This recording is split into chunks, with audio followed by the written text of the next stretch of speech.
just looking around on Wikipedia, trying to find out exactly what was coming out of the gasification experiment. Now, basically, you guys obviously saw some creosote, black stuff there. I had that honey-coloured liquid. It seems as though it's some sort of a wood tar or something along those lines.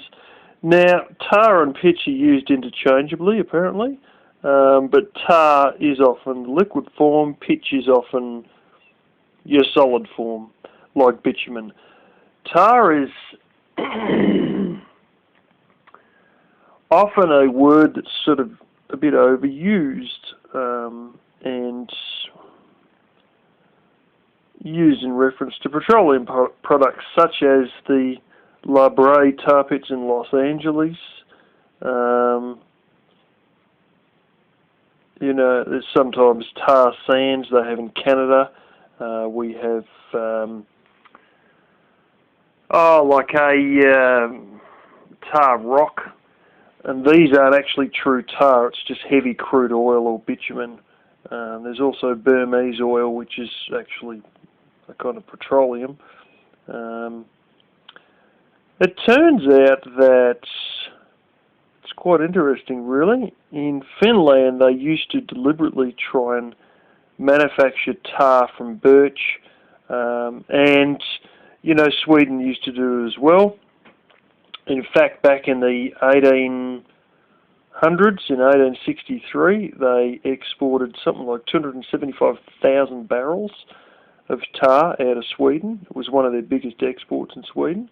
They have this method whereby they make a little thing out of limestone, like a little dip, or sometimes even just dig a sort of a hole in the ground, and they get a whole bunch of sticks about the size of your finger, usually from birch, because birch tar is more highly prized, and stick them into this pit, cover it over with dirt and moss, and then light a fire on top of that. Now, the pit obviously has to have a bit of a, curved out of the bottom, and either a little outlet in the form of a pipe or something like that, or some, way of catching it all. And after several days, you've got all your tar out of it, but you've got to put that dirt and moss on the top.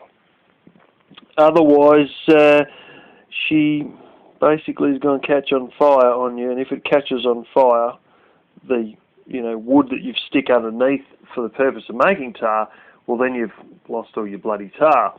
And yeah,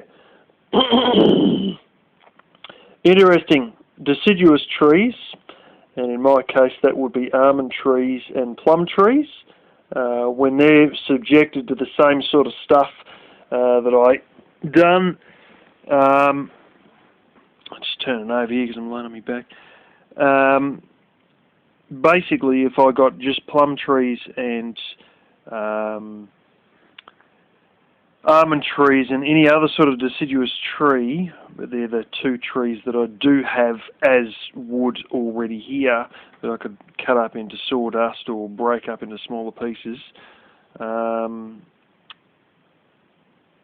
I could basically cool the wood gas coming from those by basically having the copper pipe go through cold water and come back out, and I would get methanol, which is why it's sometimes called wood alcohol, but I would have to cool the gas, and then it would basically condense, and the condensed stuff would be methanol, which, quite simply, if you have the right sort of,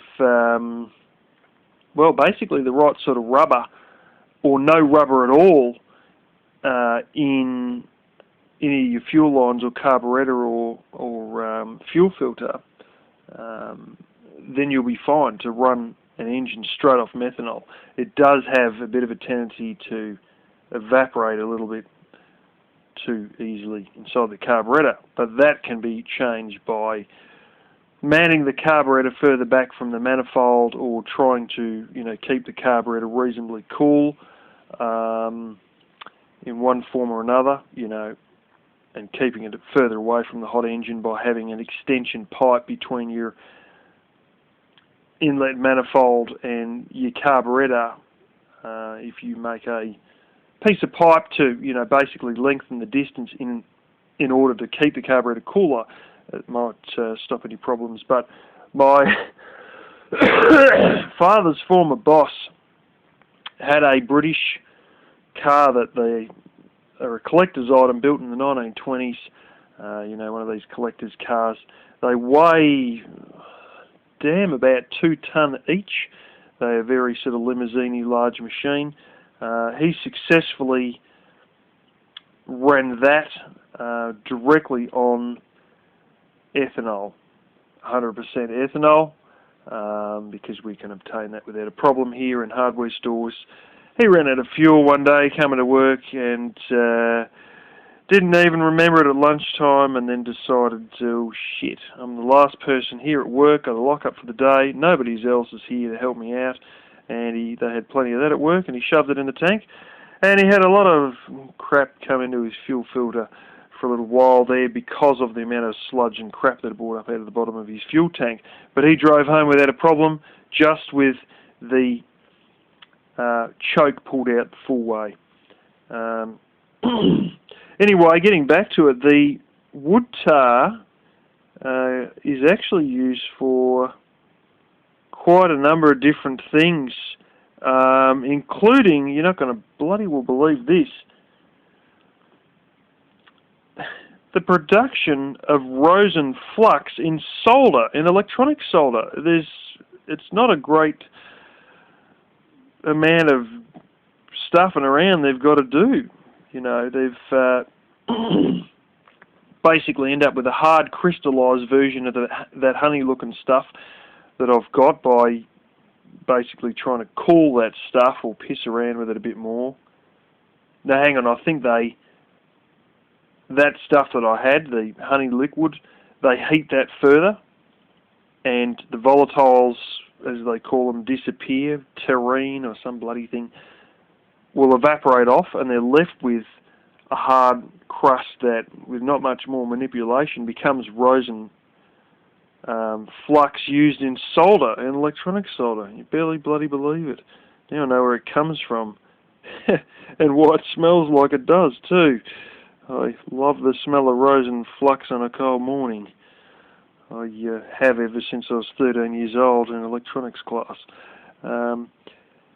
Another thing which is quite interesting is wood tar is used in Finnish medicine, but because of its microbicidal properties, which means basically you can whack it on things to stop infection. So that stuff, that honey liquid, would probably do quite well going into any cuts to stop, as an antibacterial agent. We have a similar thing at work like that for pigs. We have these things that we squirt on that's like a bit of a disinfectant, and it also has, one of them has a bit of pyrethrum to, or some sort of like a citronella or something to dissuade the insects or kill the insects, one of the two, from, any sort of, little bugs wanting to pick around with any sores on any animal that you spray it on. It's not just used for pigs, it's used for cows and sheep and everything, but I've never seen it until I started working with pigs. It's also used as anti-dandruff in shampoo. Spice in foods like meat, candy and alcohol. It's also put into as a component of the cosmetics, and as a scent for saunas. They get a bit of tar water and basically mix that, mix it into a bit of water which is used for the steam in the sauna.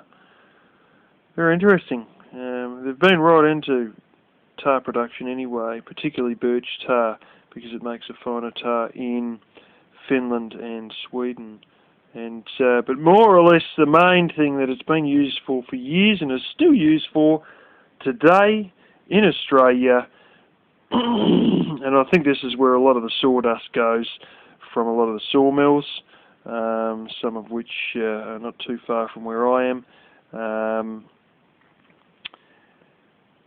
is basically posts. Now, the posts in the vineyards that my father worked at, every single one of them wasn't treated pine. It was actually, well, I think it was, I don't know if it was pine or hardwood, but it was all covered in creosote. And you would look at these posts and they wouldn't be your typical greenish looking treated pine, you know, that pine with a green tinge sort of thing. They would literally have black drips down the side of them, and it was used intentionally to preserve the post, and has been used back in the 1800s on ships for basically protecting the timber of ships, and also sealing any gaps between the planks in ships, and also on roof shingles and tar paper. Yeah, for tiny tar paper shacks and stuff along those lines, if you know what I'm saying. And, you know, the coal camps and stuff like that. Needless to say, you can probably get plenty of tar out of coal as well. But yeah, different woods will obviously give you different tars. And those posts that I was saying about, my father actually got a bunch of those as part of his redundancy package, basically. So they didn't have to pay him out so much of his long service leave and whatnot. He got a bit of a deal where he got a few things that he wanted, and a bunch of them was a bunch of these posts covered in the creosote, which are all sitting in the stack over at his place. But I think one or two of them may have even ended up in the fence here, but probably not, because I had enough treated pine posts myself, and I think we just used the treated pine ones that my uncle left behind.